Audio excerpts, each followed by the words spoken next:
en esta clase vamos a hablar de cómo buscar los extremos locales. Entonces hay un teorema que nos responde esa pregunta. Al menos parcialmente, pues. Entonces, ¿dónde buscar los extremos locales? La respuesta a esa pregunta nos la da parcialmente el teorema de Fermat. Dice el teorema de Fermat, este es el enunciado. Este es el enunciado. Dice, si f tiene un extremo local en x igual a c, y f de c existe por ambos lados, entonces f' de c vale 0. Eso es lo que dice el teorema. Que en un extremo local, si la derivada existe por ambos lados, la derivada tiene que ser 0. Si la derivada existe por ambos lados, entonces la derivada tiene que ser 0 en los extremos locales. Ese teorema se puede escribir de una manera equivalente así, que es más útil. Así. Si f tiene un extremo local en C, tiene que pasar una de dos cosas. O la derivada es 0, o alguna de las derivadas laterales no existe. ¿Sí o no? Mejor todavía, de una manera mucho más detallada, es escribirlo así. El teorema de Fermat dice que los únicos puntos donde los extremos locales se pueden ubicar son de dos tipos. O donde la derivada sea 0 o no exista, que eso llaman puntos críticos. ¿Sí? O en los extremos del dominio de la función, porque en los extremos del dominio de la función hay una derivada lateral que no existe. ¿Cierto que sí? Entonces, la forma más útil del teorema de Fermat es esta. Ahí le da a uno una receta de dónde tienen que estar los extremos locales. Miren que no hay absolutamente ninguna hipótesis sobre f. F es cualquier cosa, cualquier función. Y me dice que los extremos locales de cualquier función necesariamente son puntos donde la derivada sea 0, puntos donde la derivada no exista, o extremos del dominio. ¿Listo? Los puntos donde la derivada sea 0 o no exista se llaman puntos críticos. Y esos son los puntos más importantes en lo que respecta a la ubicación de extremos locales. ¿Está bien? Entonces vamos a verificar que en efecto el teorema de Fermat se cumple para esa función que teníamos dibujada. Entonces ahí está. Dice otra vez que los extremos locales tienen que ser tienen que satisfacer una de tres condiciones. O la derivada es 0, o la derivada no existe, o es uno de los extremos del intervalo. Entonces vamos a ver. Hay una de tres condiciones. Vamos a escribir las condiciones acá. O f' es 0, o f' no existe, o es un extremo, es un borde del intervalo, borde del dominio de f. Son tres. Y esas son las tres condiciones, una de esas tres que debe satisfacer los extremos locales.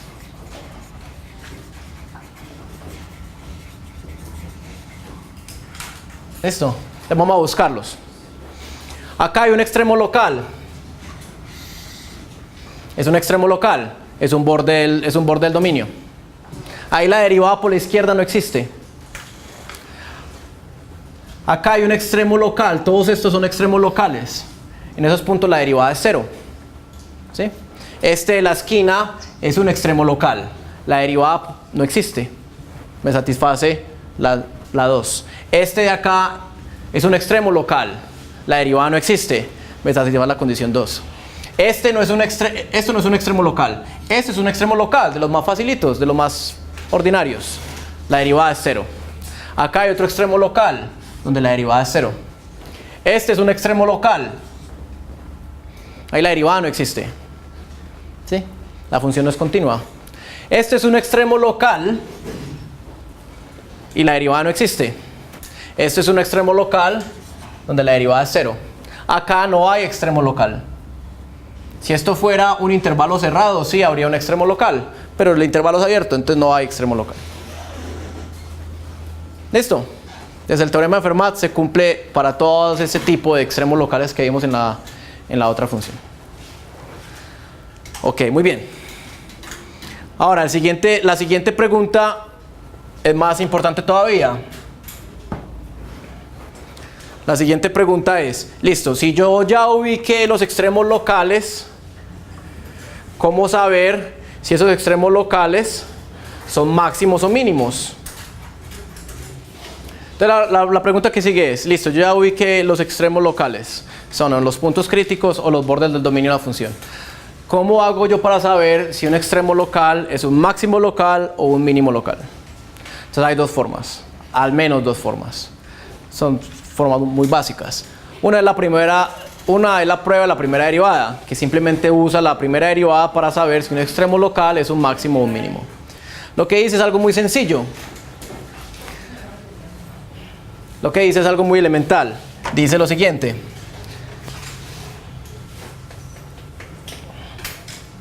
Dice que es que si yo tengo cada vez que yo tenga un extremo local de los ordinarios, de los más sencillos, por ejemplo, cada vez que yo tenga una situación de estas, extremos locales como estos que son tan sencillos, ahí pasa algo muy particular, y es que la función pasa de ser decreciente a decreciente, y por tanto eso resulta en que esto es un máximo, mientras que en el otro la función pasa de ser decreciente a creciente, y este entonces resulta ser un mínimo. ¿Sí? Entonces es darse cuenta que los cambios de crecimiento de la función me determinan si lo que yo tengo es un máximo global o un mínimo global. Ahora, los cambios de crecimiento de la función se ubican por los cambios del signo de la derivada. Entonces la prueba de la primera derivada lo único que usa es ubicar los cambios de signo de la derivada. Entonces dice, miren las hipótesis. Si yo tengo un punto crítico de f donde f sea continua, necesito que f sea continua, es una hipótesis, ¿sí? Y la derivada cambia de signo de positivo a negativo en C, de positivo a negativo, como por ejemplo acá. Aquí la derivada pasó de ser positiva a negativa, ¿cierto? F' pasó de positiva a negativa, porque la función pasó de ser creciente a decreciente. Si yo paso de positiva a negativa, entonces necesariamente tiene que haber un máximo. Si por otro lado, en un punto donde la función sea continua, la derivada pasa de ser negativa a positiva, es decir, la función pasa de ser decreciente a creciente, necesariamente va a tener un mínimo local. ¿Listo? Entonces, la prueba de la primera derivada mira el cambio de signo de la derivada. Si es positiva a negativa es porque la función pasó de ser creciente a decreciente y va a tener un máximo. Y si es de negativa a positiva es porque la función pasó de ser decreciente a creciente y va a tener un mínimo. Pero necesito que la función sea continua en el punto crítico. ¿Listo? Ok. Entonces vamos a ver en el ejemplo en dónde puedo yo aplicar el criterio de la primera derivada. Empecemos. Los más ordinarios son estos. Estos son los más sencillos. Ahí hay un punto crítico. Es un máximo. Acá la derivada era positiva porque la función es creciente. Acá la derivada era negativa porque la función es decreciente. Entonces esto resulta en un máximo local. Acá pasa lo opuesto. La derivada pasó de ser negativa a positiva porque la función pasó de ser decreciente a creciente, y eso por la prueba de la primera derivada me resulta en un mínimo local. En este punto no aplica el criterio de la primera derivada.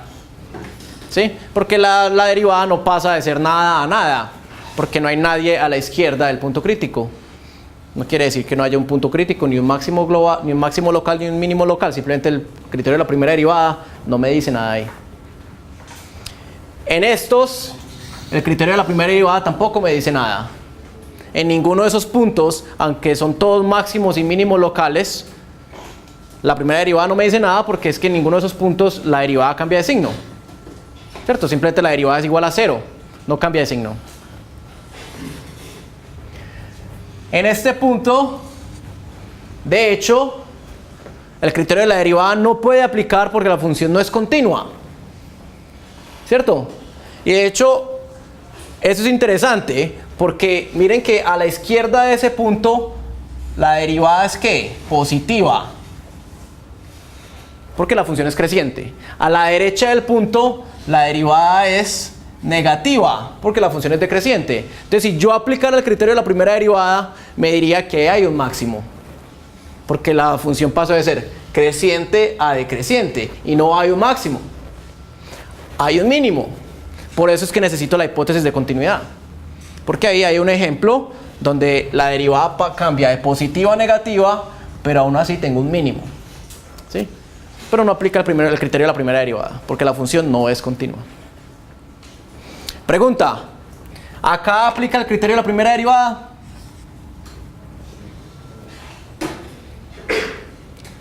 Sí. ¿La función es continua ahí? Sí. Es un punto crítico donde la función es continua.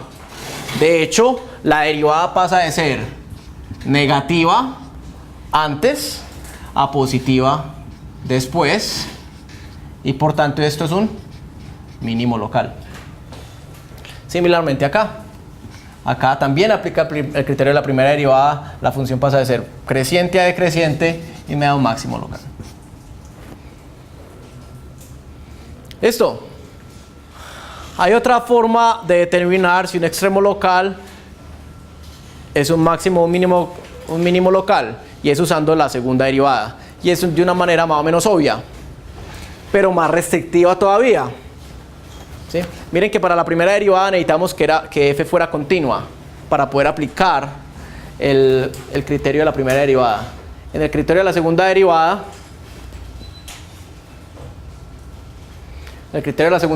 lo que necesitamos es mucho más.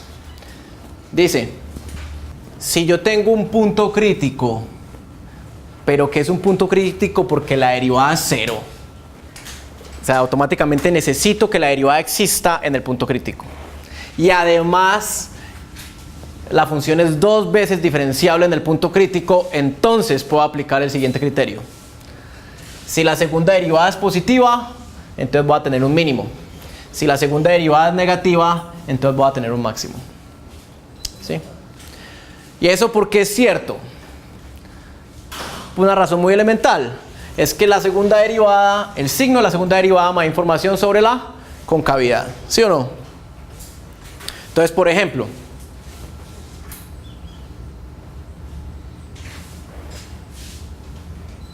vamos a ver dónde podemos aplicar el criterio de la segunda derivada en esta gráfica. La verdad es que en casi ninguna parte. Únicamente puedo aplicar el criterio de la segunda derivada donde tengo un punto crítico con derivada igual a 0. O sea, candidatos son este que tiene derivada igual a 0, este que tiene derivada igual a 0, este que tiene derivada igual a 0 y todos estos que tienen derivada igual a 0. ¿Sí? Únicamente ahí puedo averiguar, utilizando la prueba de la segunda derivada, qué es lo que pasa ahí. Y la prueba de la segunda derivada me dice, si la segunda derivada es positiva, entonces hay un mínimo. El único punto de eso donde la segunda derivada es positiva es esta. Aquí f segunda es positiva. Y eso nos muestra por qué tiene que haber un mínimo. Hay un mínimo porque es un punto crítico donde la derivada es 0 y la función es cóncava hacia arriba. Entonces tiene que ser un mínimo. Estos dos tienen f segunda negativa. Es un punto crítico donde la derivada es 0 y la función es cóncava hacia abajo. Tiene que ser un máximo. Acá lo mismo. la segunda derivada es negativa, la función es cóncava hacia abajo y es un punto crítico con la derivada igual a 0. Entonces tiene que ser un máximo. ¿Acá qué? Acá el criterio de la segunda derivada no me da ninguna información, porque ahí la segunda derivada es 0. Ahí la segunda derivada es 0 y acá no hay ninguna información si la segunda derivada es 0. Simplemente el criterio de la segunda derivada no me dice nada. Acá, ojo, este que es un mínimo local por el criterio de la primera derivada, no se puede aplicar el criterio de la segunda derivada. Ahí la segunda derivada no me dice nada, porque la segunda derivada ahí no existe. ¿Sí? De hecho, miren que esa función ahí, no es un punto, ese punto no es un punto de inflexión. ¿Sí? Miren que incluso aquí la función es cóncava hacia abajo en este lado y cóncava hacia abajo en este lado también. ¿Sí? Listo. Al lado izquierdo es cóncava hacia abajo, al lado derecho es cóncava hacia arriba. En este punto no hay segunda derivada. Entonces ahí no puedo aplicar la segunda derivada. Acá tampoco puedo aplicar la segunda derivada. ¿Está bien? Aquí la segunda derivada de esta función vale 0, porque la primera derivada vale 0. El problema con eso no tiene nada de malo, simplemente que no me permite a mí determinar nada con el criterio de la segunda derivada. El criterio de la segunda derivada únicamente funciona si la segunda derivada es estrictamente positiva o estrictamente negativa. En estos puntos la segunda derivada es estrictamente igual a 0 en todos. En todas estas x la segunda derivada es 0. Entonces yo no puedo determinar si son un máximo o un mínimo local así. Listo, me toca hacer otra cosa. Pero se puede evaluar con las derivadas como de unos valores cercanos a C. Yo lo estoy diciendo es para todos estos Cs. Para todos estos valores de C, la segunda derivada vale 0. Listo. Acá la segunda derivada no es 0. No, ahí también la segunda derivada es 0. Por ejemplo, acá la segunda derivada no es 0, pero no es un punto crítico. Entonces no tiene sentido aplicar el criterio de la segunda derivada.